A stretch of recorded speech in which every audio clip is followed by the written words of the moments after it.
Jovan Buha! Buha! Yo,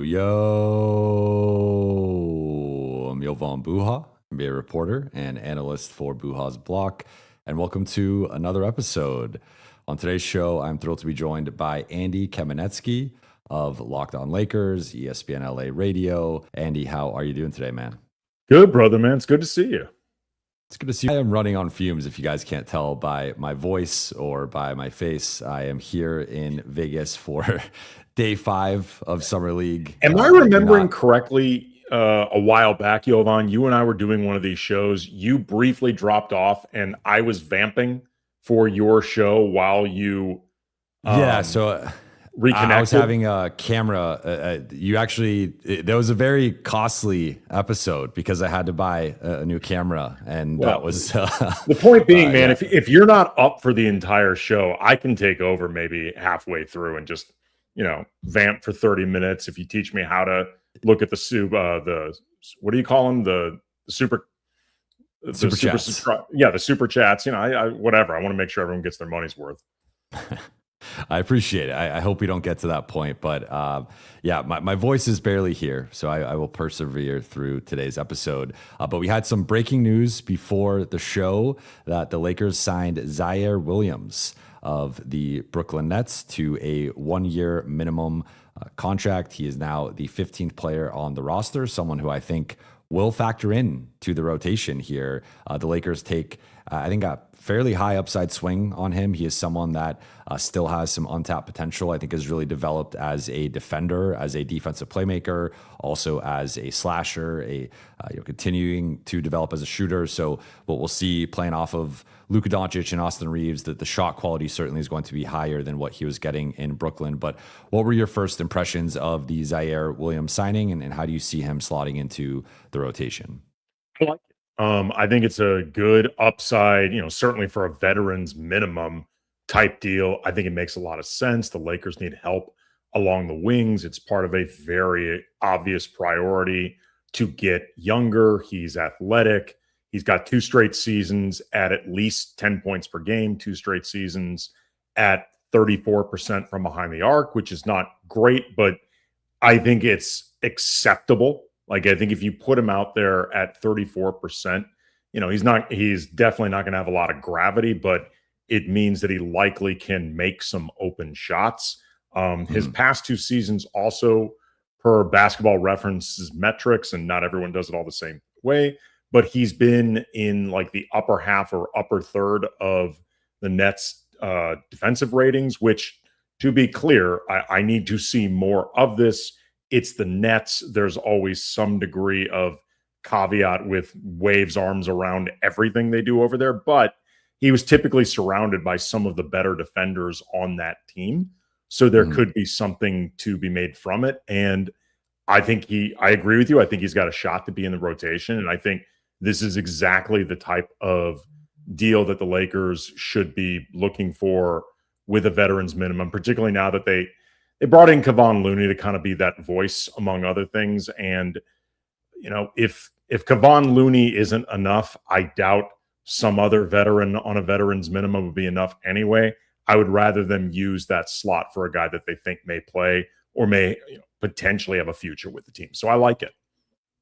I like the move a lot. And he was someone that had been linked to the Lakers for quite some time over the last couple of weeks. And there had been some New Orleans interest in him, but I think he makes a ton of sense on a vet minimum contract. I think, again, as I said, like, it's a high upside swing, really low risk in terms of it potentially not working out. This is not a 2-year deal with a player option on the second year, like a 3-year. They're taking a 1-year swing on him, and if he hits, then he's obviously someone that they can sign to a bigger deal next summer. But I think looking at some of his metrics, looking on EPM, I think he's in the 94th percentile in terms of steal rate.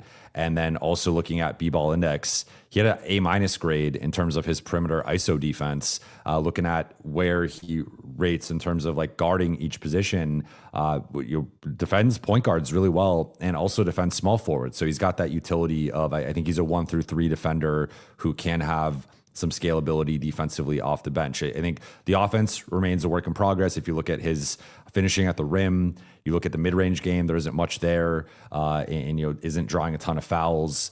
So I think the shot is the big thing for me, where last year 34% catch and shoot guy. I think his career high is like 36%. So he does need to develop in that specific area of just being a more reliable catch and shoot guy. But he's going to defend. He's going to be a defensive pest and playmaker.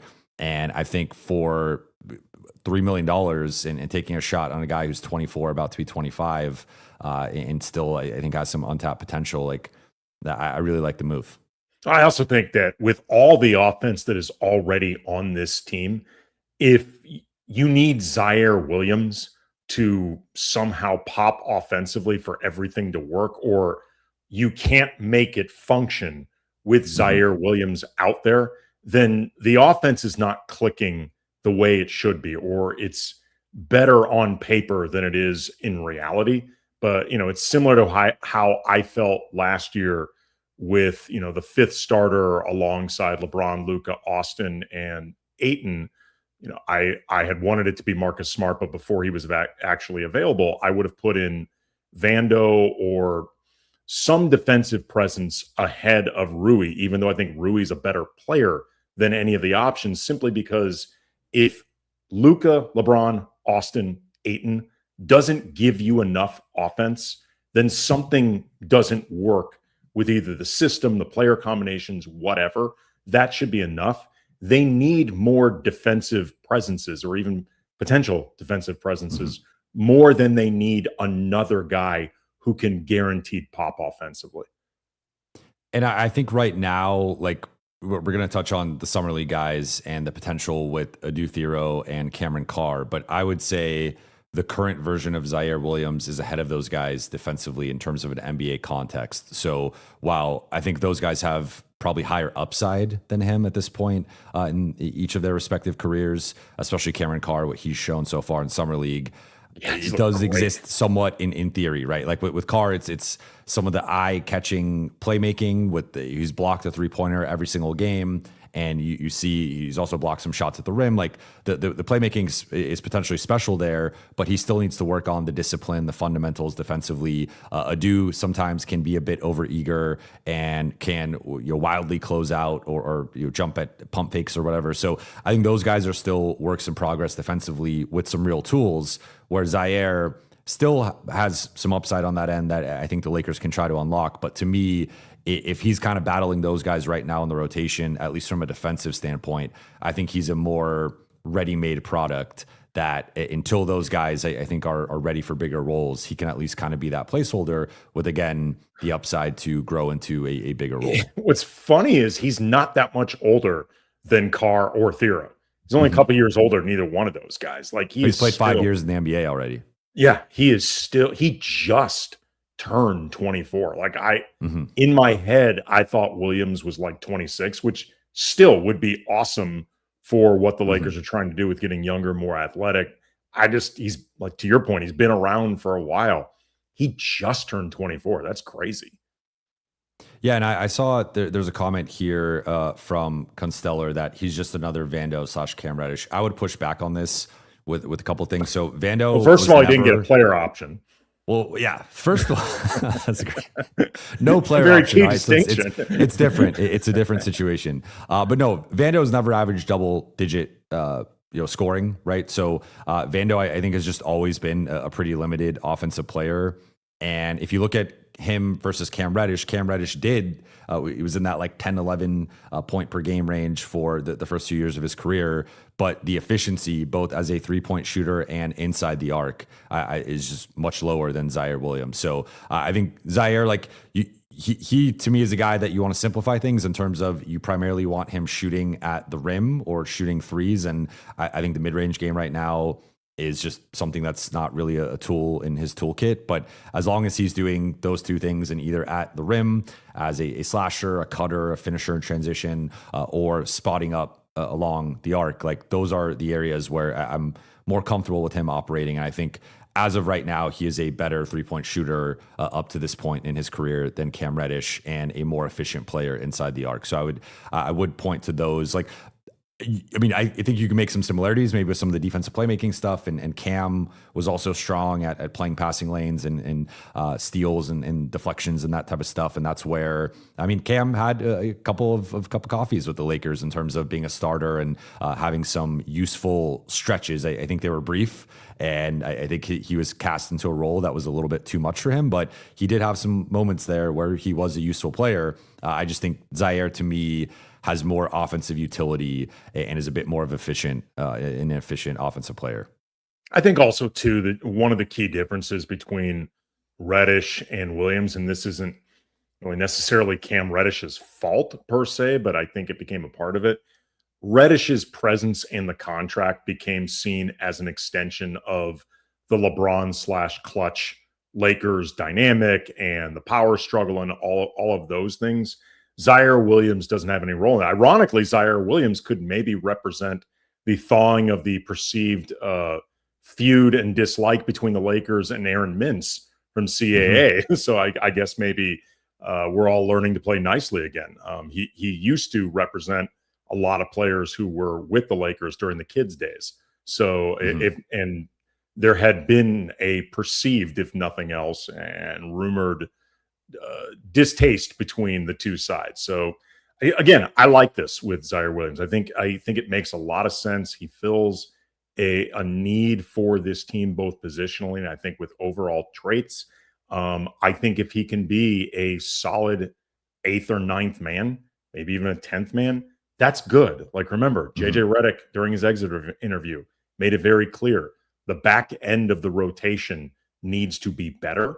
So if you can solidify yourselves 1 through 10 through bringing in Ziaire Williams, that matters. He does not have to pop at the level of like Malik Monk on that veterans minimum for this to be a win. Like, there's space for him to qualify as a good signing.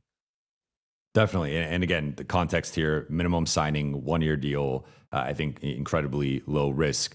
The other piece of news that happened right before the show was that I reported that Austin Reaves has actually agreed to a 4-year, $180 million deal instead of a 4-year, $185 million deal as first reported.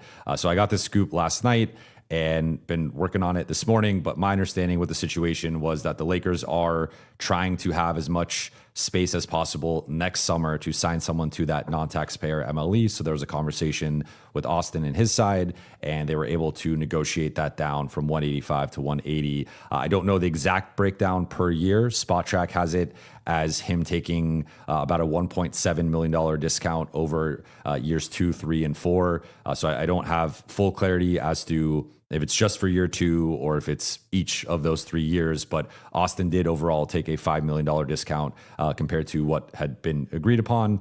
And I think that's notable because I know people had caught in some flack for taking the full 4-year max and not giving the Lakers a haircut at all. And I think while, whether it is the 1.7 over each of the next 3 years or it is more concentrated with that year 2, if that does facilitate the Lakers signing someone with that non-taxpayer MLE, also worth noting, Mamu took a discount in year 2 as well.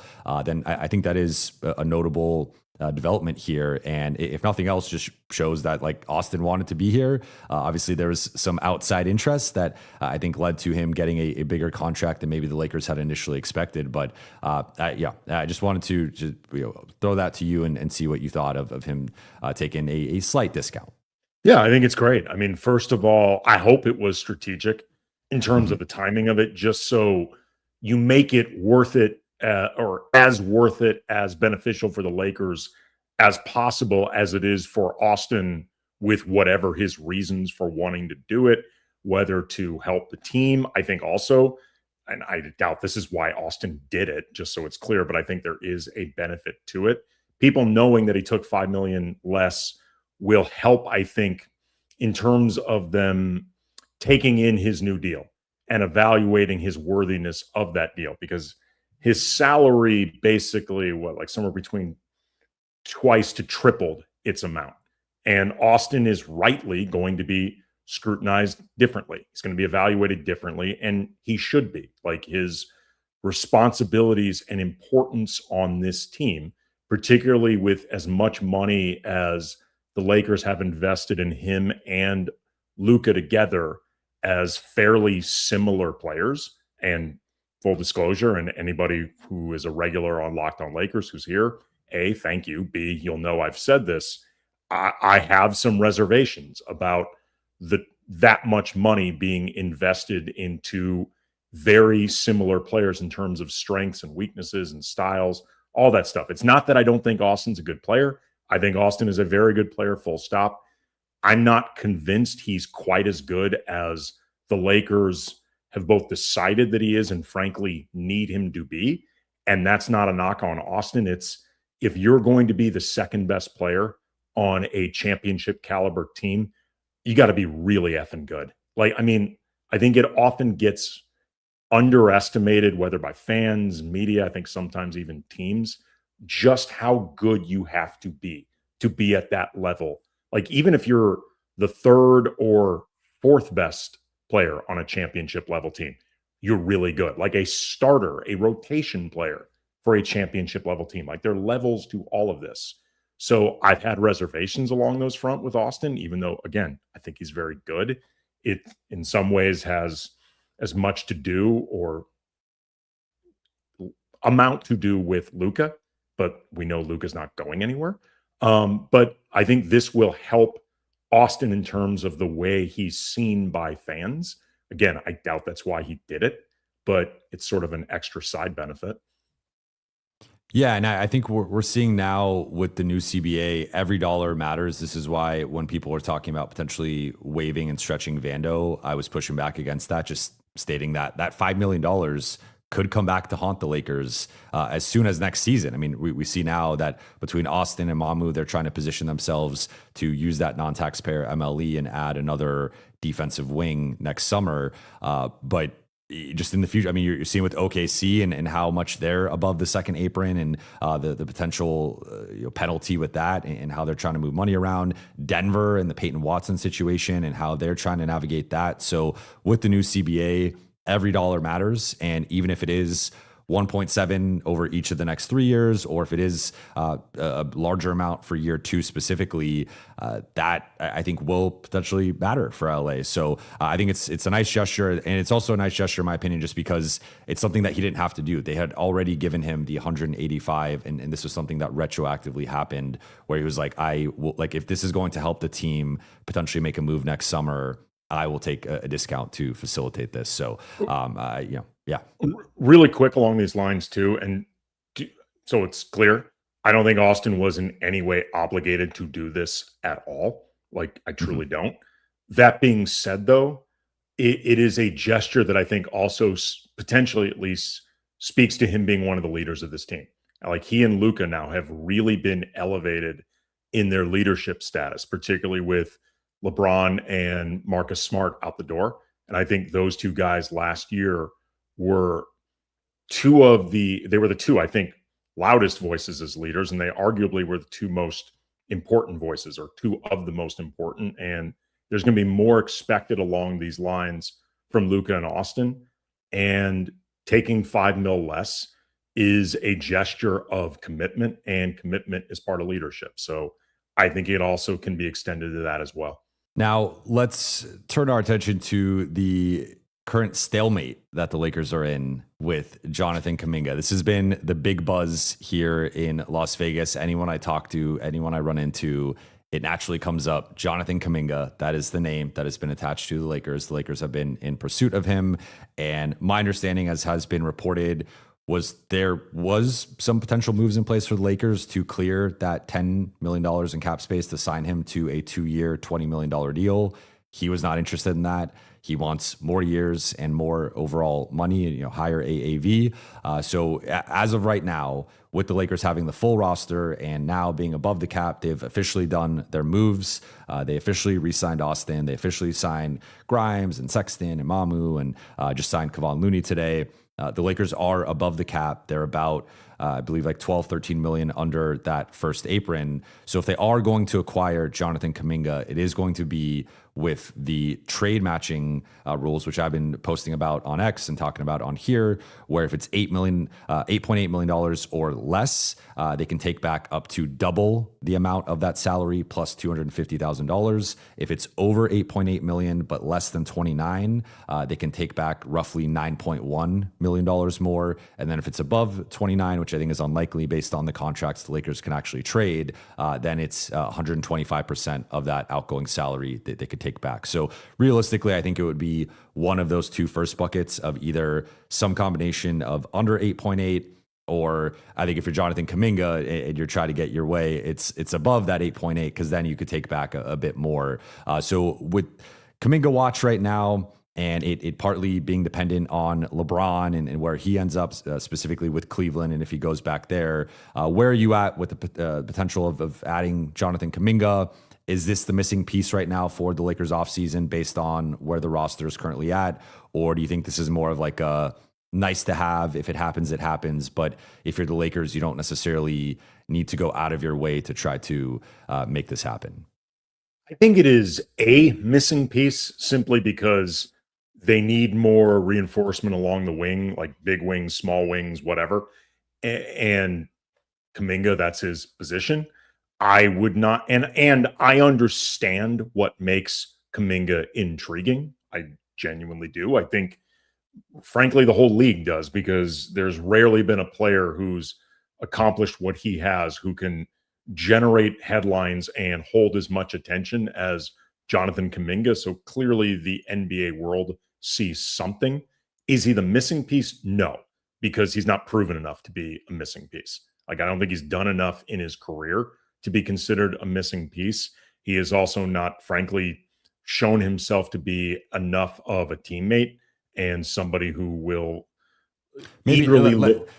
I'll reframe it to like maybe less missing piece in terms of, all right, they're on the OKC San Antonio level. But I do think if you look at the current roster, there is that gaping hole, in my opinion, in that starting like I understand defensive wing spot. I totally understand what you meant. I just mean it's more of a commentary on Kuminga, just like in terms of what we know he's going to bring to the table versus what we envision he can bring to the table. Like, I just think they're two very different things. I understand it for what it's worth. If, and I stress if, because there's been no real evidence that he's actually available. Were PJ Washington actually available and Dallas is looking to move him, and the Lakers found themselves in a position to trade for PJ Washington, I would do that 10 times out of 10 over Kuminga without even thinking about it. Just because 100%. PJ Washington is a pro. You know exactly who he is on both sides of the ball. He is solid on both ends. There's proof of concept alongside Luka. He is also not going to require as much hand-holding and massaging and, the constant efforts to try to bring out the best in him. He is who he is, and that's a good thing. His upside is clearly not as high as, at the very least, what everybody envisions Kuminga's as, but his floor is so much higher, so much more reliable. Like, if Washington or wing player X put on the market that is established is available, I would rather get that guy than Kuminga, simply because this team has so many unknowns as it is, with all the turnover and new faces. And on balance, I like what the Lakers have done this offseason. Like, I think this is a good, not great roster, but good, with maybe the potential to keep growing from there. And I didn't expect it to be a championship makeover in one offseason. It's not realistic. But Kuminga is a lot of efforting. He just like, it seems like his contract is a constant sticking point, and guys want to get paid. I want to get paid in my job. You want to get paid in your job, Jovan. Like, I don't hold it against guys who want to get paid in any profession, but his contract and how his role will affect his next contract, it seems to be quite a focus for him. And his team, or in particular, the one agent that I know of, seems to be kind of a pain in the ass. He's the only other podcaster I know other than Rich Paul who's talked about his clients, and respectfully to him, he's not Rich Paul. I don't even think Rich Paul's pulling it off well, but if Rich Paul can't pull it off, I don't think this guy can either. Like, I think it would behoove Kuminga to get different representation. Side note, but I understand why the Lakers want him, and if they could get him on a team-friendly deal, and this thing really needs to be team-friendly, okay, I understand it. If there are more reliable, proven, lower maintenance fits out there, go get that guy. So the rules with a sign and trade are it has to be a minimum of 3 years, not including options. So the Lakers, this couldn't be a 2+1 situation with even a player option. If they wanted to give Kuminga a player option, that would not satisfy the sign and trade rules. They could do a 3+1 with an option, but it has to be 3 years locked in, and then you could technically do only one of those years has to be guaranteed. So you could do a 3-year deal, non-guarantees, year 2 and year 3. I do not see Jonathan Kuminga agreeing to that. So realistically, I think it would be a minimum of a 3-year deal, if not potentially a 3+1 with either that team or more likely player option if it ends up going to year 4. Within that structure, within that framework, what would be the most money that you would be willing to sign him to? Because my understanding is, again, the Lakers were comfortable at 2 years, $10 million a year. That's below non-taxpayer MLE money. That's a relatively team-friendly deal, low risk on the Lakers side. I know there was the misaggregation with the 25 AAV, but I have heard that his camp is looking for closer to 20 million. Doesn't have to be exactly 20 million, but as closer to that side of the ledger than the $10 million side of the ledger. So if it's, I don't know, if it's a 3-year, $45 million deal, and it's $15 million per year, that's right down the middle of like what both sides want. How do you feel about something like that? Or like, would you go more than that? Would you only go less than that? Like, where are you at with the overall AAV and contract? I mean, the higher the AAV gets, the more team control the Lakers need to have. Like, they need to be like, I know there's the running jokes about Rob Pelinka and player options, and God knows I've made them too. I will say, though, I think sometimes there have been more reasons for the player options than, or at least potential reasons, than have been given credit. Like, for example, with this offseason and Quentin Grimes and Mamu and Sexton all getting their player options. I mean, Walker Kessler's a totally different deal. He was their number one target. Number one targets often get player options. But were I to guess, and it's purely a guess, but it makes sense to me, the reason those guys got, like, I think a little bit higher than the projected AAV and the player options is because they agreed to take themselves off the market before free agency even began, through the tampering and the back channeling and the whatever. And it's basically Rob saying, look, the money's there. It's yours. I need you, though, to hold off until we handle this other business with Walker Kessler. In exchange for doing that, give you slightly higher AAV and a player option. Like, if you like those guys, then to me, that's worth doing the cost of business, particularly if you have concerns that this thing with Walker Kessler, because you're trying to work out a sign and trade, could take a while. So you have to keep those guys, committed to you. So to me, that is if that's what happened, and again, I stress if that's what happened, I think that's reasonable. I think that's a reasonable way to go about doing it. I heard something along the same lines. I guess my pushback would be, I don't know that you have to do the higher AAV and the player option. I think you dangle one of those carrots, because at that point, I mean, just looking at the market, looking at the tea leaves here of how things played out, I don't see where the clear Mamu or Grimes suitor was that was going to match the contract that the Lakers gave them, right? So again, in that case, if you're patient, we'll give you, this contract plus the player option. Or if you're patient, we'll give you the higher AAV, and you kind of angle it that way. But it feels like they kind of bent the knee with both of those things. And that to me was a little like I don't know if I don't really view those guys as like make or break with the off season. Like Kessler was obviously make or break, right? Here's the Austin, thing, though. You couldn't lose Austin, but they're not make or break by themselves, but they could be make or break if you weren't able to get them while you're working this stuff out with Kessler. because then you're stuck with a whole lot of nothing. Like if you like think about the options. I mean, at that point, I think they could have kept Rui at that point, right? Like they were still trying to find ways to potentially clear that additional space for Rui or Kuminga, and Rui's holding out to stay in LA. At that point, you might you're probably paying Rui more than he signs with the Clippers. But then you still have 2 or 3 other spots. And look, I'm not trying to carry water for Rob Pelinka. I'm just saying this makes sense to me. I also don't consider their contracts AAV to be outrageous.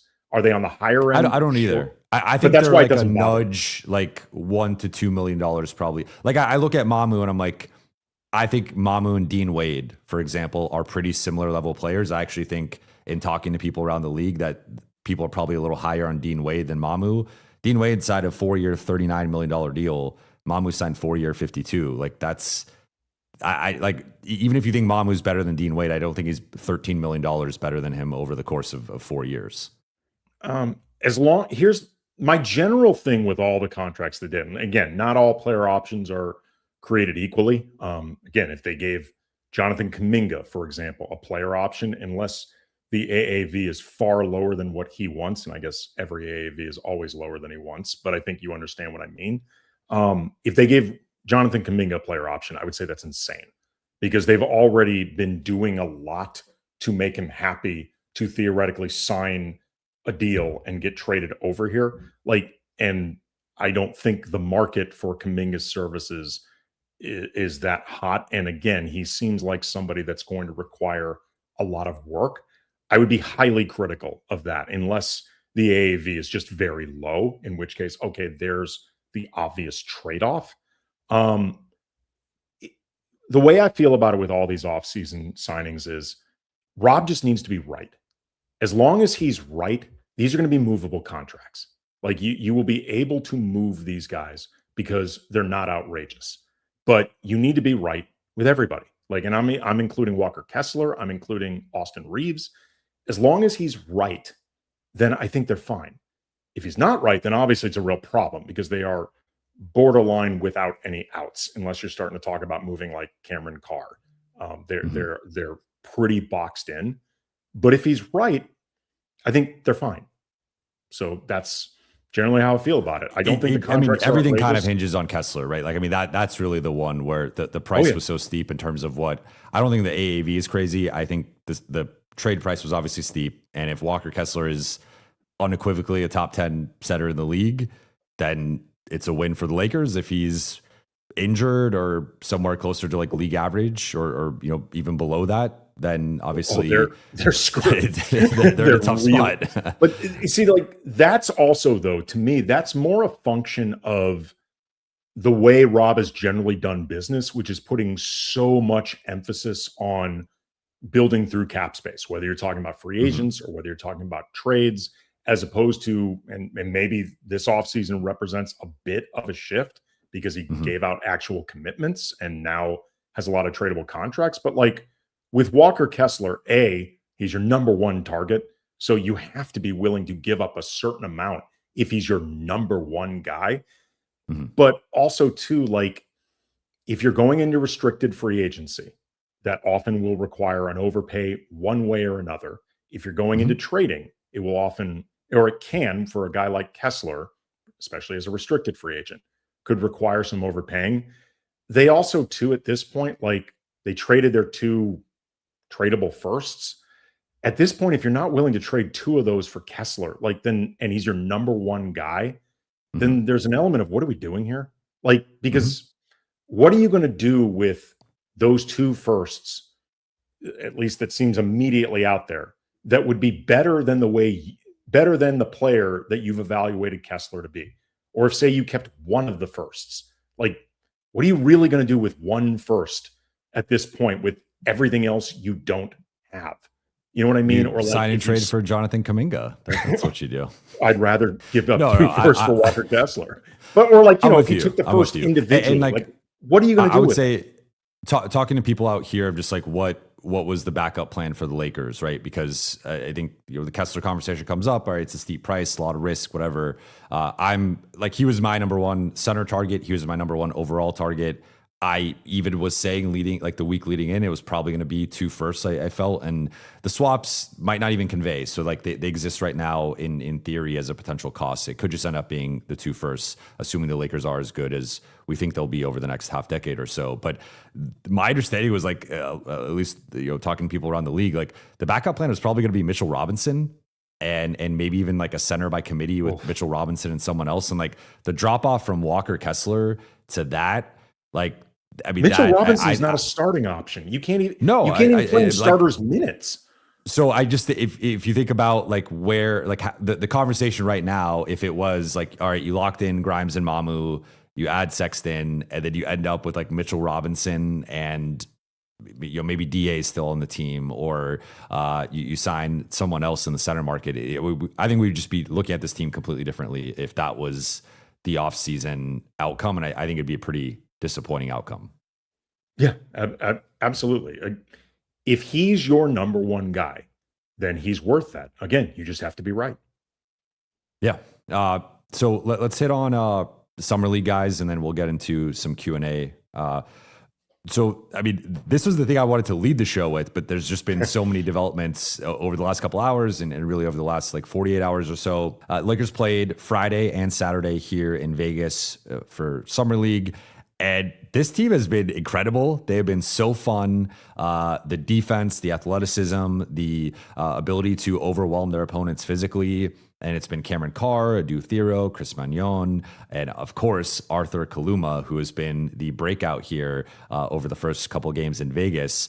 So I want to start with looking at Cameron Carr and Adou Thiero, because these are a couple of athletic, we'll say like project wings for the Lakers, but I think they've both flashed on honestly both sides of the ball some real utility and usefulness that the Lakers could use this upcoming season. So to me, like I've been joking over the past week, like is Cameron Carr the Lakers' 7th best player already? Like I think he's in that conversation as long as what we've seen so far is able to translate to the NBA level. But he's a 3-level scorer. He's got the wingspan and the athleticism defensively to block. Like guys are unsuspecting. Oh, this guy's closing out. Let me take my time, take this 3, and then he blocks it.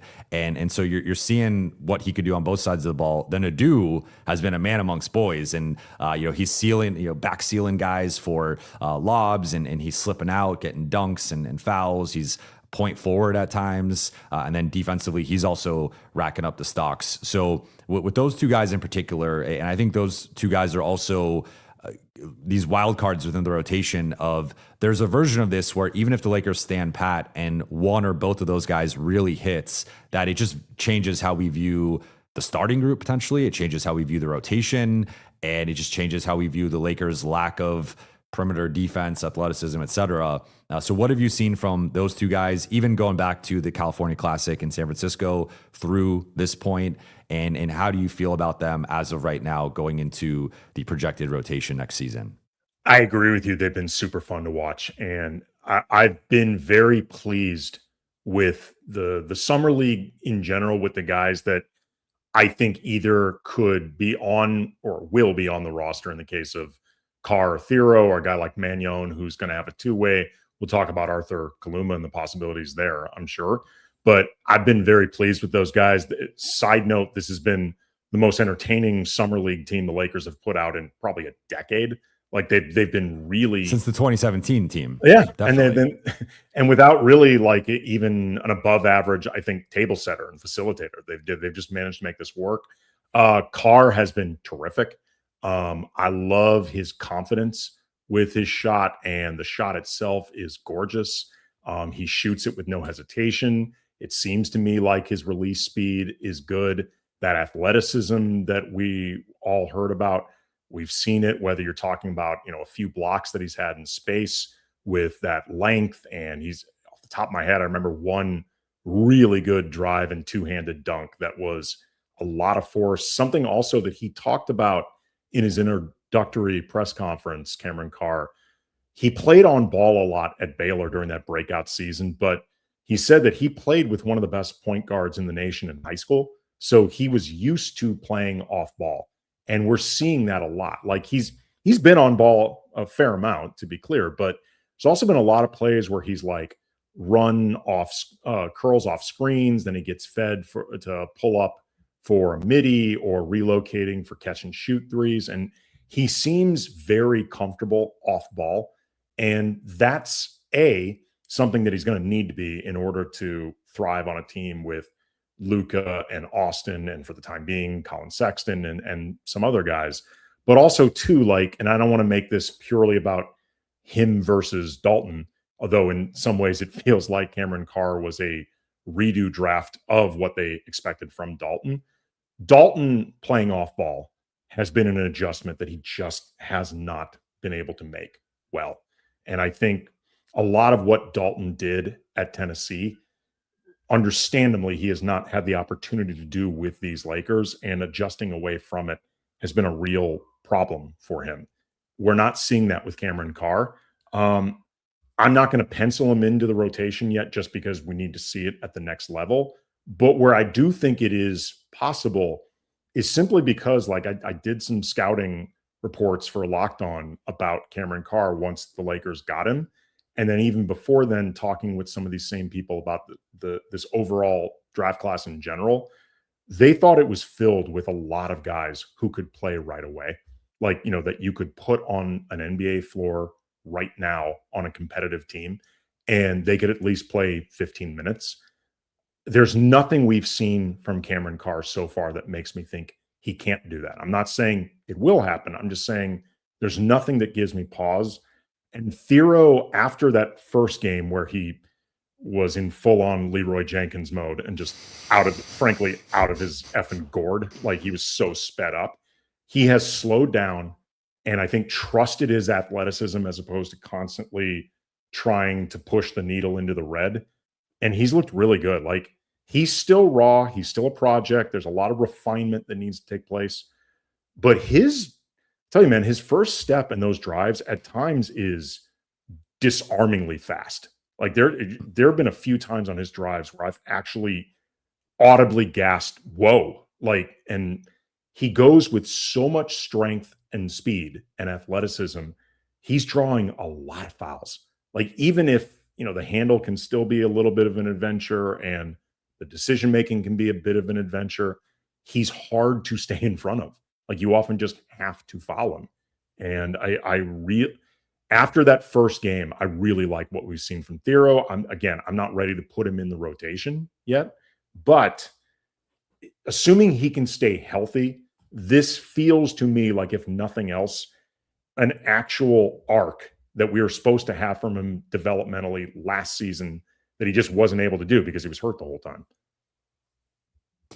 I agree with you. I would go a little further with Carr and say I think right now I would pencil him into the primary rotation, because I think if you look at the top six, which to me, you know, we could debate the order, but Luka, Austin, Kessler, Grimes, Mamu, Sexton, I think those are the top six guys on the roster right now.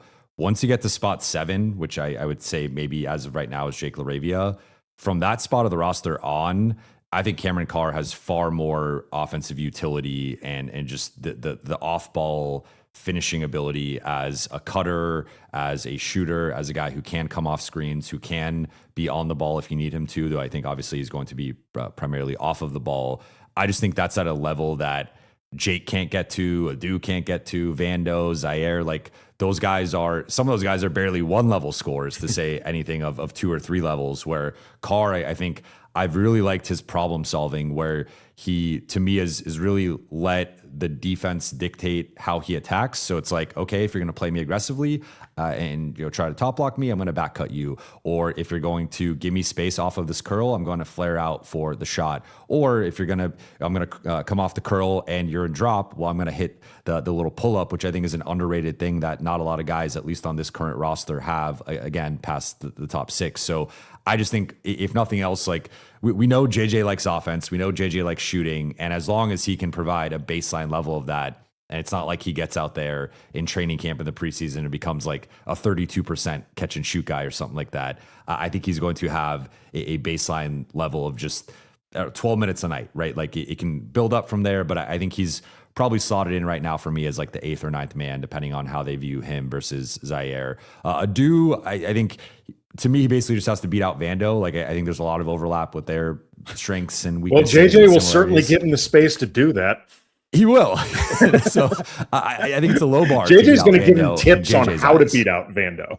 He's like, just, yeah, I'm not, yeah. I mean, but with Adou, I like, you talked about his drives. Like, I'm not the first person to compare him to a running back, but to me, it was like kind of seeing a rookie running back that first game of Summer League where he's just out, like he's catching and going. He's not reading where the gaps are. He's not reading how the defense is defending the drive. It's just, I'm going to catch it and try to make something happen, and you're out of control and your efficiency just isn't there. Whereas I think from the second game on, he like the game has slowed down for him, right? And he's seeing the gaps and he's still moving quickly within it. He's being decisive, but I just think his reads have been at a higher level, and we've seen this upside with him as a driver that I don't know how much of it will translate. Like rewatching some of the film from like the OKC game, I'm like, these aren't really, with the exception of Mara on the back line, some of the guys that are guarding him like aren't really NBA level defenders or athletes, and he's playing some bully ball that I don't know how that will translate at the NBA level. But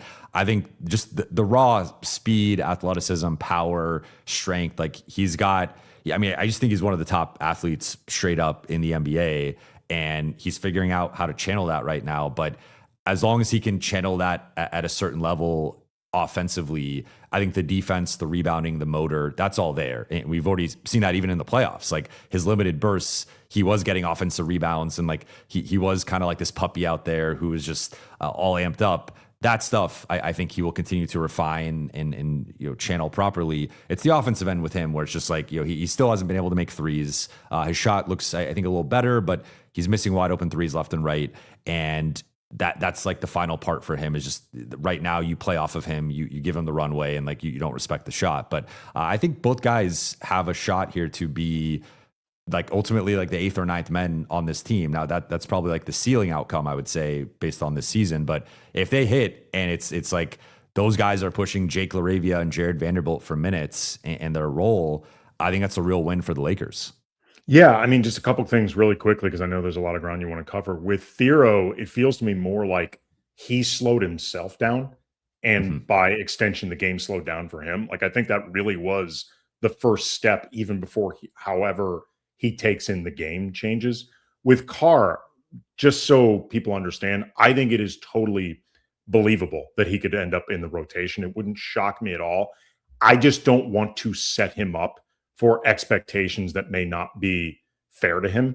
And then it looks to him like he's falling short of certain things he should be able to do, but it would not surprise me at all. If I just think that if you look at the rest of the group, again, Jake, Vando, Adou, Ziaire, I think it's a far more Bronny throw in there as well. Like it's a far more defensive group where I think they still will need some of that. Kid, you just give us 6-8 points in a 4-minute shift potentially with the bench, and I think he's the guy who's best qualified to do that, even coming in as an unproven rookie. Final thing before we get into the Q&A here, I want to talk about the two-way guys, and specifically Chris Mañon and what he's shown defensively. Had a really big game to close out the California Classic with 24 points. I think we finally saw some of his offensive upside. That's been the big question with him is I think he projects as a 3-and-D guard who's had to play point guard at times with the Summer League team, but it's basically going to be like, can he make threes or not, right? And can he space the floor at least at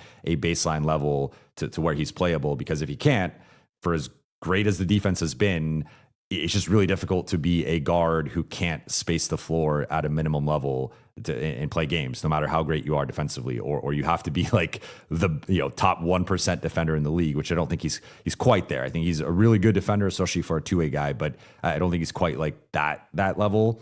And then Arthur Kaluma has just, I mean, the Lakers need to sign this guy to a two-way. Like we could talk about his game, and he's either a big wing or a small big man, depending on how you want to classify him. But just the shooting, but not just the shooting, the pump fake, makes and the drives and really I think the decision making with how defenses play him. It's like if you close out short, I'm going to take the shot. If you close out aggressively, I'm going to pump and drive. And he's getting to the rack. He's getting to the free throw line. He's finishing at the rim through traffic, through contact. So he's someone that, and then you factor in the defense, where I think the defense has been solid. He's got a strong physical profile, solid athleticism. He's someone that on both sides of the ball, I think has checked the boxes of what you would want from a two-way. And I think it's kind of unique for the type of two-ways the Lakers have had. It's typically been bigs and guards. There haven't been a lot of swings. So with those two guys, quickly, like what have you seen from Mañon and his potential spot with this group moving forward as a two-way? And then Kaluma, again, like you got to give it to him. It doesn't matter who you take off the two-way, but either one of the other two guys, like he deserves it.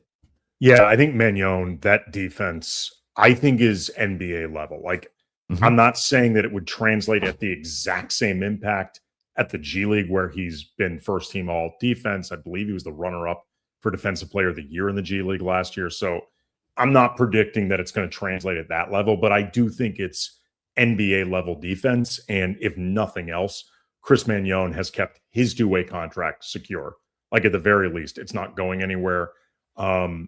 He's got to find some degree of consistent offensive utility, and I don't think it's quite there yet. But again, the defense is really good, and I think his two-way is safe. Kaluma, I completely agree with everything you said. If I had to choose whose two-way he would take, it would be Peter Suter's, who, I feel bad even saying this sort of stuff, because these are guys like trying to, get a job and keep a job, and it sucks, but you have to think about it along these lines. He hasn't been as impressive to me, but also I don't think his skill set hits as immediate a need on this roster, either short-term developmental or long-term. I don't think they need Suter as much, particularly if you're going to be keeping Mañon around and hope that he develops as an offensive player. A.K. Akarike, I think it's just been quietly solid when he's been out there. And I think that matters, particularly for a guy like Akarike, who I don't think is going to talent his way into the league. If he can manage to carve out an NBA career, I think he's going to reliable his way through the league. So the idea of being quietly solid, I think for somebody like Akarike is important. And he's got a great NBA body. He's just a physically gifted dude. So I would prefer to keep Akarike over Suter. But if the Lakers, for whatever reason, were really dead set on Suter and it became a decision between Akarike and Kaluma, I would give it to Kaluma. And I feel like they should do this quick, because I think Kaluma one more game, and he's getting a two-way from someone. He's getting a two-way from someone. I mean, there could even be a team that talks himself. Right. Like, if he has like a monster game, like another high 20s, I mean, that's the type of performance that could get you even like a 15th roster spot potentially. Yeah, depending on the team. They need to protect this relationship with Kaluma. He's coming off a good year with the G League. They should make sure they keep him in house. No, I agree. And I was wondering with Okereke if there would just be like from a positional archetype overlap of it's like, okay, let's keep like the big wing / small big, again, kind of the 3-4 position. Do you just replace that? But I think to your point, like Suter had a nice second half. I think it was the Dallas game. The second half of that game, he had like 14 points or something like that. And you started to see some of that on-ball juice in the pick and roll, shot making and whatnot. But to your point, I just don't see a realistic path to him on this current roster, where I think the Lakers are still like make fantasy football analogies on the show every now and then. And this is like, they're kind of going tight end by committee here, where it's like they're going defensive wing by committee, and it's, you need as many at bats as possible. So you got your starting tight end in the spot. And then you might even have like one or two bench tight ends that you're just hoping someone has like a big week. And then, you find that hidden gem. I think that's where the Lakers are at right now, where if you don't have that locked in every night wing defending starting level guy, it's like, all right, let's see what Ziaire Williams could give us off the bench. Let's see how Adou Thiero develops. Let's see how Cameron Carr develops. Let's take Okereke or Kaluma. Like let's see how these guys pop at the G League level. So I think for them, it's like as many at bats as possible to find this two-way elusive wing that they have just not really consistently had over the last few years. 100%. All part of the reasons that Suter would be the guy that I would give the contract to Kaluma. Again, I feel bad for Suter for saying this, but it is what it is. All right, let's get into the Q&A here. Shout out to Laker Boya for becoming a YouTube member. Shout out to Laker Boya. Appreciate you. Thank you for becoming a member. First one here from Atina. Thank you for the super chat. Do we have Ziaire's bird rights? I looked this up when I saw the question. Apparently the Lakers have non-bird rights, which means they can offer up to 120% of the current deal unless they use either cap space or an exception. So the Lakers are not going to have cap space next summer. So it would have to be either part of the non-taxpayer mid-level exception if they're operating under the first apron, or I think the biannual technically they'll have next summer as well, based on the Marcus situation. So yeah, some sort of exception or cap space. They're not going to have cap space, so it would have to be an exception. Otherwise, they could just offer him whatever's 20% more than the $3 million. It's like what happened with Malik Monk, correct? Basically, yeah. So I mean, I guess they're like we're saying it's a high upside move with low risk. There is some risk if he really hits, but at that point, that's a good problem. It's a good problem to have, and you still have the if he really hits in a meaningful way, you still have the non-taxpayer MLE to use on him. And I don't know that he hits like above that. I think it's pretty unlikely that he's above a non-taxpayer MLE level player, in my opinion. If he hits above a taxpayer or non-taxpayer mid-level, I will take whatever problems come from that. Like any of them. Give me them all. Yeah. Scoldy, thank you for the super chat. Kuminga on Golden State was doing Kobe ISOs in that motion offense. Need to get his ego in check if he's going to work here. On the other hand, Lob City Lakers. The Lakers, it's actually more their wings than their bigs. Like they went from Ayton and Hayes. I think Kessler will give them some lobs there. But yeah, I mean, now it's Adou, it's Cameron Carr, it's Ziaire Williams. Like this is a fun team on the perimeter with their athleticism. Oh yeah. As far as the Kuminga piece of it, yeah, this is my general reservation with Kuminga, is that he seems often like he's doing his own thing for his career, as opposed to just trying to fit in. To be fair to Kuminga, I don't think Golden State handled it well on their end either. I think they were stubborn in the way they were using Kuminga as well, and pretty transparent that they didn't see him as a fit, and that can create an adversarial relationship. But I have concerns about what Kuminga is looking to do versus what the team is looking to do with Kuminga. Agreed. Next one from Christopher. Adou, Jake, Carr, Ziaire plus next acquisition. Hope one pops off. Better to develop 3-and-D wing talent than pay a king's ransom to acquire an already made. What do you make of this? I mean, we were just kind of talking about this with the tight end fantasy football analogy. I would say it depends on who you're paying the king's ransom for. I think to your earlier point, PJ Washington, I would empty the clip. I would do the 3 seconds and even the swap. I would prefer to keep at least one of those 4 assets. But like, if it really came down to it, I think PJ Washington, there's a proof of concept there. He's locked in for 4 years, so you don't have to worry about him potentially leaving at some point over the next few years. He made a finals as a starter next to Luka. I think he checks that box of what you want from that 4 position. But certainly, like, if we're judging this through the Kuminga lens potentially and what that might cost, I think there is potentially some upside here to just playing it by committee and hoping somebody, Jake has a bounce back year as a shooter, or Adou develops offensively. Carr continues to fill out, gets better defensively. Ziaire develops as a shooter. Like, you could see it. There's obviously risk and I think relatively low upside as things stand, but I think it might be the better way to go, at least in the short term.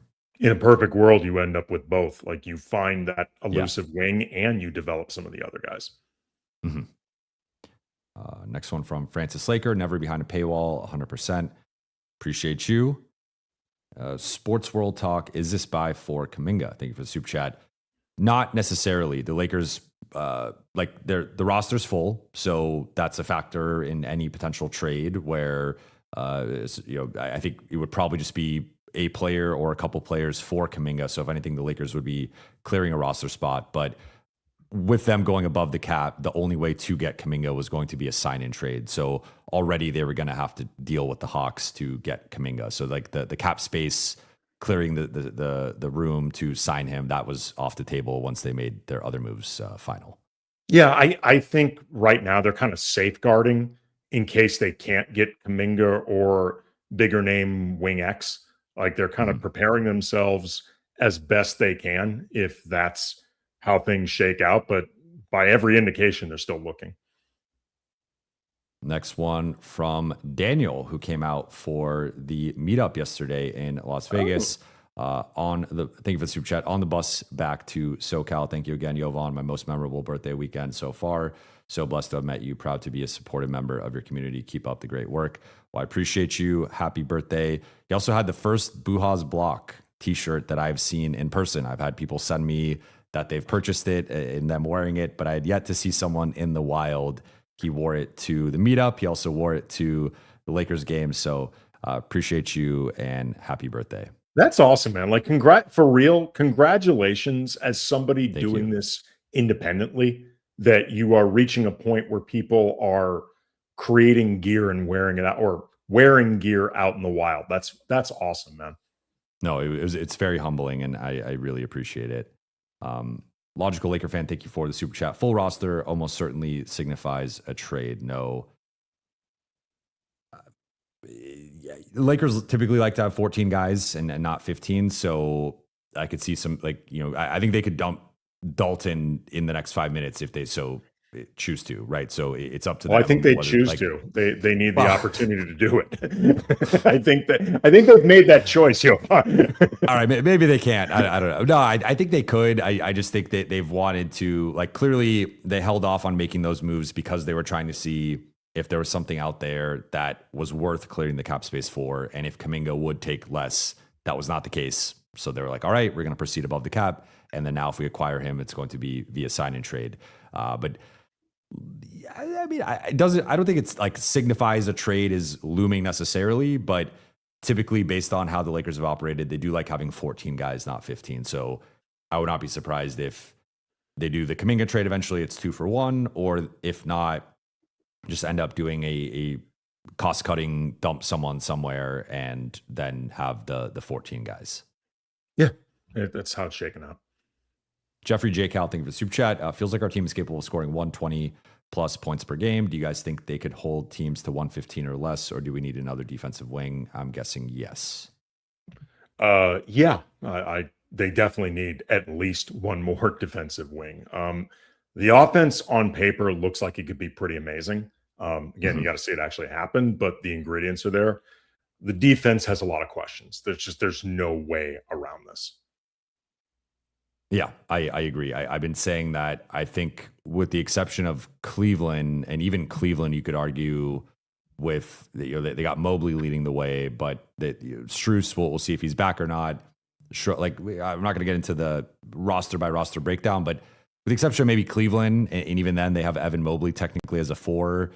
The Lakers, if you stack their 1 through 4 defensively against the other top 10, 12 teams in the league, I think they're at the bottom of that list in terms of the 1 through 4. Obviously with Kessler, that shifts things, and they're making a big bet here that Kessler can protect everybody. But when teams like the Thunder or Spurs have multiple all defense caliber guys on the perimeter and the Lakers don't have one, it's just that they're not really in for a fair fight there, in my opinion. So they do still need to add this position. But even Kuminga, though, I think his defense kind of exists more in theory than in, I think he's an above average defender when you factor in, aggregate the totality of his defense. He's an above average defender, but you're not getting the great or good Kuminga performances every single night defensively. That's something that he still has to prove.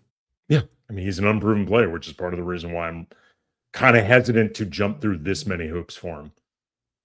Shabugan, thank you for the super chat. Austin takes a pay cut. Is that Optionalities music playing? We talked about this earlier, but the primary reason for it was for that flexibility next summer to potentially add someone with the non-taxpayer MLE. Zinc, thank you for the super chat. Why did we prioritize the backup power forward spot, Mamu, over the starting power forward spot? An extra $13 million in cap space before we went over the cap would have made it easier to get our starting level 3 and D wing. What My do you think about assumption, this? my assumption is they thought one way or another they were going to be able to address that spot while still bringing in somebody like Mamu who can play both backup four and backup five. So Mhm. I think between that and I think the offensive versatility that Mamu has in general, I think that like particularly too is like an extender of plays and a wheel greaser and a passer. I think that's something that really appeals to them about Mamu. And, he's a pretty high motor player, which is something JJ likes. Like he's not a great defender, but he will at least play hard. And I think that Mhm. is something that we've seen JJ really values. I imagine they thought that they could, if not get the starting four that they truly wanted, someone that would be good enough. We'll see if they're right. I understand this sentiment because I think what like my one gripe I get, like, all right, the contract stuff we could get into, right, and we did earlier, where it's like, okay, we can haggle over an extra million or two, whatever. That's not like the biggest deal, and there's an element of just like, go get your guys. If you really believe in Quentin Grimes, Mamu, okay, go get those guys.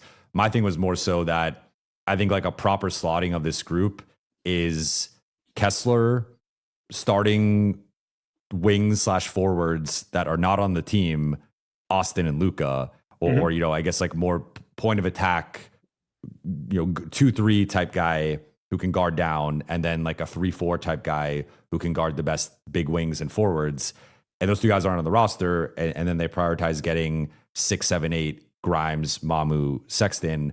Where to me, I maybe would have prioritized getting at least one of those starters, even if it came at the cost of guy 7 or 8, right? Like I think Grimes is the one where there is a pathway to Grimes just being that other starter, right? So that one I see like the upside of. I think Grimes he's gonna start, I think, at least for the time being, but he also has that starting level upside where Mamu and Sexton I don't see ever being serious starters with the construction of Luka, Austin, Kessler, or at least if Mamu's starting, I think you're up like your front court's now Luka, Mamu, Kessler, which is one of the slowest front courts in the league, and one of those guys is now a wing stopper, which I think is a misdeployment of them defensively. So that's where if you want to nitpick the signings, like I get that, but I think they're looking at it like maybe someone pops, maybe Grimes is that guy, and now he's not the sixth man, he's that fourth starter, and then we get that guy next summer with the non-taxpayer MLE, or we get him at the deadline with the assets we still have. So I guess you could take an optimistic or pessimistic look at it, but I do. Part of me wishes they did kind of prioritize a clear starter, even if it came at the expense of the depth a little bit, if that makes sense. It does make sense. The biggest question I would have is who? Like who it actually would have been. Like Kelly Oubre, Yeah. for example, who got paid a pretty team-friendly deal with Indiana. Like I think you can make an argument of Oubre over maybe Grimes. I think Sexton. I'd make it over sure. Sexton Right. because they signed the room exception. Sure. Just for, like as far as positional need, like I like some of what Sexton's going to bring to the table as far as rim pressure and, outside shooting. And he's got history with Kessler, which I think could be helpful. But like you can make an argument that Kelly Oubre would have made more sense than Sexton. Like I actually said it at the time when all these guys were connected to the Lakers. The flip side, though, is I don't know if Kelly Oubre necessarily puts them that much closer to where they're ultimately going to be. Like you can argue that Kelly Oubre is more ideal as a guy coming off the bench than a starting that level of responsibility wing anyway. Like I'm not sure who the guy was. I think I guess for me, it comes down to like opportunity cost of like right now. I'd be curious to hear your thought on this. Like right now, I think Jake is the starter. I think if they're playing a game tomorrow, I think they would go Kessler, Jake, Grimes, Austin, Luka. Grimes is the point of attack guy. He's guarding the top backcourt guy. Jake's guarding the top wing / forward. Luka's the secondary helper guy. Austin's the secondary backcourt guy. Kessler is the backup, or the backline guy. That is how I think they would go if they were playing a game tomorrow. Possibly. And so it's like, Jake, for as great as he was last season in terms of he played every game, was an innings eater, played hard, plays with motor, plays with toughness. I think we saw some of the limitations with him in both the Houston and OKC series as like I think he's more of a, at least as constructed, more of a fringe rotation guy at like the highest level than like a starting level guy. And then Mamu, I think we know just with next to Luka and Kessler, there's some defensive questions there, but with that fit, and I think they could play together in like bench groups, but I don't think they can necessarily start or close games together. So that's where I'm like, I do agree that Oubre probably is best slotted as a bench wing, but I think like he's much better in that role that the Lakers need than Jake LaRavia or Mamu is. And even if it was a 2-year placeholder deal, they're kind of in a similar situation with Sexton where, I mean, Sexton could have a 6 man of the year type year this year as their bench guard and then just leave next summer. Or the Lakers are in this position where now you got to use that non-taxpayer instead of on a wing on Sexton to retain him. Whereas like Oubre, I don't know. I just think, I mean, to me, it was just more positional need where like they needed the defensive wing who could start and give you a certain amount of offense where like all the guys we're talking about still, whether it's Jake, Adou, Cameron Carr, there's some like major hole in their game that we have questions about them as like rotation guys, let alone like starting level guys. So that's where even if you had to slot someone a little bit higher above their pay grade, like an Oubre, he at least was like, I thought he was a starting level player last year. Now, again, as he ages into his early 30s, like you probably want to reduce his role, but he was solid with the Sixers, had one of his best shooting seasons, 13 points a game, really good perimeter defense. Like, I think the Lakers could use that type of player more so than a 20-minute a night backup point guard, personally. Yeah, I understand the logic with that. Again, at the time I said I would have prioritized Oubre ahead of Sexton. I think in a lot of ways this is more a byproduct of, again, talked about this earlier, how Rob put all of the eggs in the cap space basket this offseason, as opposed to looking to bring in more solid role players or more like not really up until this offseason being as eager to commit to guys that were not stars. I think you sort of put yourself in this position where the options may become more limited. I would have taken Oubre over Sexton. The flip side is I don't think in the aggregate they necessarily get any closer to where they really want to be, like as far as like the overarching championship goal. I don't think they get any closer with Oubre versus Sexton. So in the end, that's fair. I think we'll still see if they get Kuminga. Like if they get Kuminga, PJ Washington, someone like that. Obviously, then I think those guys makes a ton more sense. I'm more so viewing like the current roster. Those guys to me are much more finishing pieces than foundational pieces, and I think it speaks to more of the lack of foundational pieces, and then having to choose as much from one offseason than necessarily an argument of Oubre versus Sexton, if that makes sense. That does. I got to go in a few minutes because I literally am going to get kicked out of this hotel room. BT Kingsley, thank you for super chat notes. I love Ziaire Williams. Gives us insurance on 3-and-D wing move. Also notes that he shot 34% from 3, but 42% on wide open threes, which is a great number. Still got to get Vando and DK, or at least DK, off the team. I'm on board with that. And Ziaire, Luka got into it. And then he also notes that Ziaire is an enforcer, which Lakers need to not be soft. I agree with that. I think losing Marcus Smart is something that they'll miss, that toughness and that. I think Vando to me is another guy who checks that box, but Ziaire adding, Vando will muck it up. Vando will get in there and he has to be on the court though. I mean, that's fair. Part of the problem with him as an enforcer. JJ didn't want to play him. Fair. J Rod, thank you for the super chat. If Ziaire and Carr get to 200 pounds, they are perfect wings. That's a big part here with both those guys just developing their. I was doing Mason in Ireland when Cameron Carr was signed, and I actually did an interview with him, 710 ESPN. I was filling in a Mason, Ireland. Cameron Carr promised that he would put on that muscle and he would build his frame. He's like, I'm going to live in the weight room, but he actually promised us on air that this is coming. I did not know that. So, he's got to hold up his end of the bargain now. Wannabe GM's podcast. Ziaire is so similar to DJJ before he popped. I wonder if that was the pitch with Luka. In my opinion, he should start as the roster stands. What do you think of Ziaire as the potential? I guess if it's like Ziaire versus Jake, you could make the case. I think Jake's better at guarding up. Like I think Jake would hold up better against fours than Ziaire would. Jake's also a better rebounder, but Ziaire, I think Ziaire overall better offensively. I think I think that could be tough with Ziaire because I'm assuming that at that point you're thinking about him at the 4. That's a lot of size to be giving up unless Grimes isn't like. I guess I think Luka would probably like technically be the 4 defensively. Offensively, it doesn't really matter, but I guess it would put more on Luka as like. Yeah, it's interesting. I wonder if you're too light of a team overall, but it's interesting. I mean, it's definitely an interesting idea. And then we got some quick ones here. Wannabe GM's notes. Also, I just want to say as a Brown fan, I bandwagoned LA and started listening to y'all. Appreciate the unbiased coverage, and I think I'll just stay. Appreciate you. You're welcome on both of our channels, and we hope you continue to. You don't have to still support the Lakers necessarily, but if you support us, we appreciate it. Javier notes, I think with Super Chat, Lakers should pivot to Spencer Jones, gettable in my opinion. He does seem to be someone who's gettable.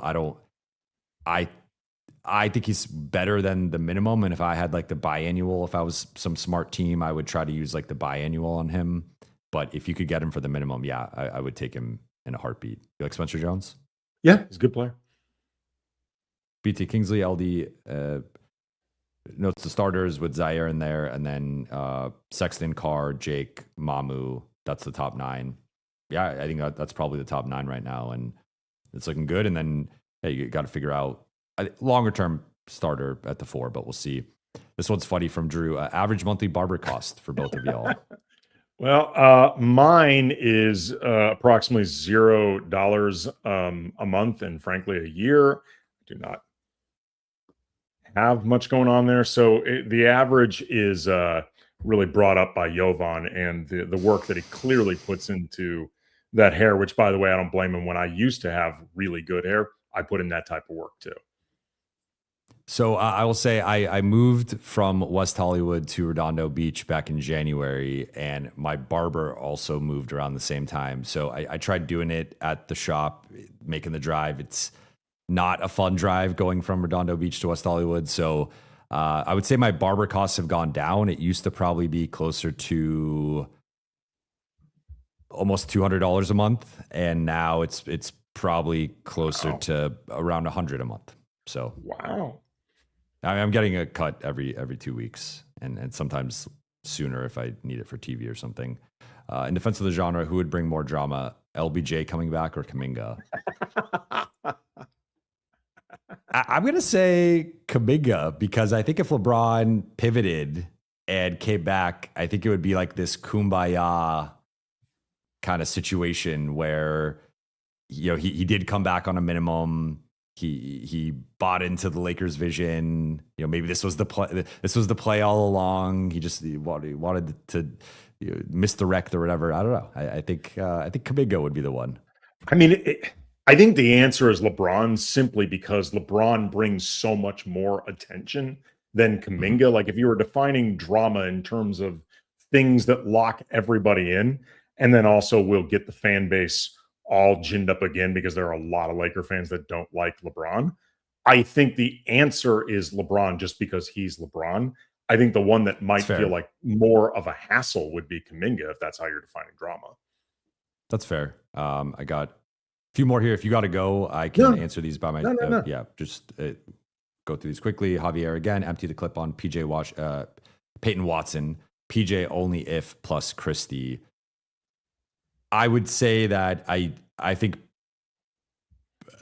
I don't think they have enough for Peyton Watson. I mean, they want a Walker Kessler style package. The Lakers wouldn't even be offering 1 first, let alone 2 firsts. And I have talked about that generally across the league, teams view 3 seconds as like roughly equivalent to the value of a first, but that would basically be a first and a swap for PJ Watt. I mean, well, the PJ and the P next to each other throw me off, but I don't think they have enough for Peyton Watson, and Denver has no incentive to trade him at this point. If anything, they're squeezing him, and it's up to him whether he wants to take the contract or the qualifying offer.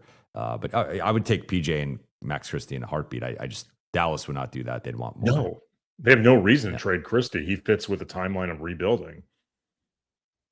The Custodian, thank you for the super chat. Hardy, DK 3 seconds, and Andy for DJJ. Look, man, if that means I'm getting an NBA salary because I'm included with part of this thing, I don't want to be on the Clippers, but I will absolutely do it. I don't even need to move. Sold. What if you get an aspiration sponsorship? Even better. Even better. And you know what? I think you would show up. You would plant some trees for $28 million. For the amount of money that they allegedly gave Kawhi, I'd show up to everything, man. Like you done. Tweet a couple of links for aspiration, right? Like, yeah, do a little promo. Dude, I tweet for free. If you're gonna start paying me to tweet, hell yeah, I'm there. Francis, thoughts on Jericho Sims to finish the 5 position and price? That's a tough. I think it would probably cost a couple seconds if I had to guess on Sims. I'd be I mean, I don't know. Would you do Dalton in 2 seconds for Jericho Sims? Sure. It's like a little high. I don't know. I don't know. I mean, sure. Why not? Like, I would like them. Ideally, I think they need a starting 4 and then a better backup alternative to Looney. So Sims, I think, would qualify. He's got the athleticism, the finishing, but yeah, maybe something like Dalton. Ideally, like 1.5 seconds. That's obviously not possible. Cambodian. I just don't think Dalton. I mean, if you could do Dalton in a second, I would do that easily. 2 seconds, I'm a little more iffy. Cambodian, would you do Vando DK 2 seconds or DFS? No cap space for 2027-28? No, absolutely not. I think DFS. I don't even think I would take DFS on a minimum. No, I don't think he would come back to the Lakers on a minimum. I think that bridge was partly burned with how last offseason was handled. I mean, I have no issue with how it was handled. Like, in all honesty, it didn't. I liked DFS when he was with the Lakers, like as a person and that, but I mean, the Lakers made the correct DFS decision. is one of my favorite players I've covered. I'm just looking at where he's at right now physically, the season he just had, plus the way that things ended, and I think there was some bad blood between he and the Lakers. Jamal, I feel like the world is underselling Luka. Suddenly, all the pieces signed create the geometry for him to thrive in a playoff series. If you have the best player, you have a real chance. I would actually agree. Well, first off, thank you for the super chat. I would agree with this. But like, I think people are underestimating the Luka part of it, especially the Luka we saw in March, which was arguably the best version of any player we saw last season. I mean, it depends on how you define underestimating. Like, you could argue that Luka's getting his props because anybody predicting the Lakers could still be a 50-win team or something like that. It is very much a function of Luka's offensive brilliance. Like, I think most of the positive prognosis of this team moving forward is, if nothing else, a tacit acknowledgement of because they have Luka. That's a fair counterpoint to this. Yeah, I think as long as he's in the best player in the world conversation, if not the best player in the world, arguably, like you can make that case.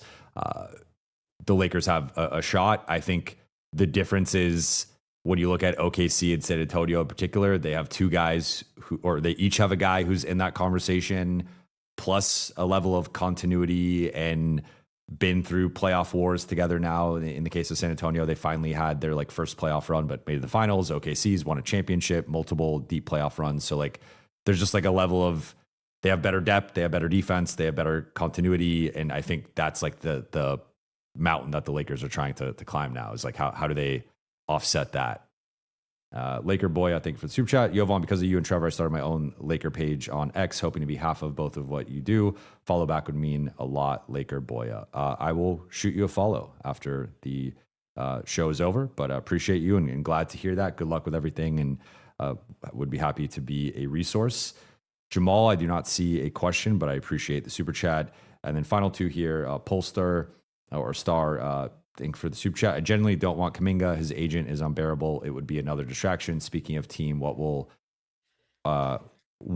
be our lineup defending the last shot? Well,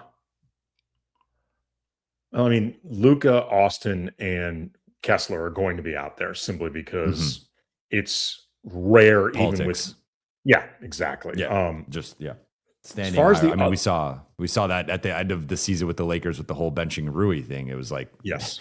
Yeah, JJ made the wrong bench call any there. of the big 3, or I guess any of Luka wasn't out there, but you couldn't bench LeBron or Austin. Yeah, he made the wrong call there. I think he overthought it with the what's his name, screening. Maxey. I think he overthought it there. Anyway, as far as who else would be out there, one of them better be Quentin Grimes, because that's the whole reason. I mean, there's a lot of confidence that they have in him, and they're penciling him into that role. So it better be. I think from there, it could be matchup dependent in terms of who you're playing and what you're looking to defend. I think Vando could be an option on this team. I think Ziaire Williams could be. Well, if it's just one last play, if it's one, I feel like JJ hasn't even really used him in that role, though. Well, he hasn't, but I'm just saying he could. You're right. You're right. I'm just. I would say Ziaire or Jake are probably the two for me. Yeah, probably that those come two. to mind. One of those two.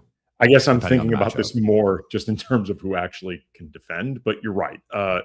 It's probably Ziaire or Jake in all. Short of a very weird matchup, probably those guys. And then final one from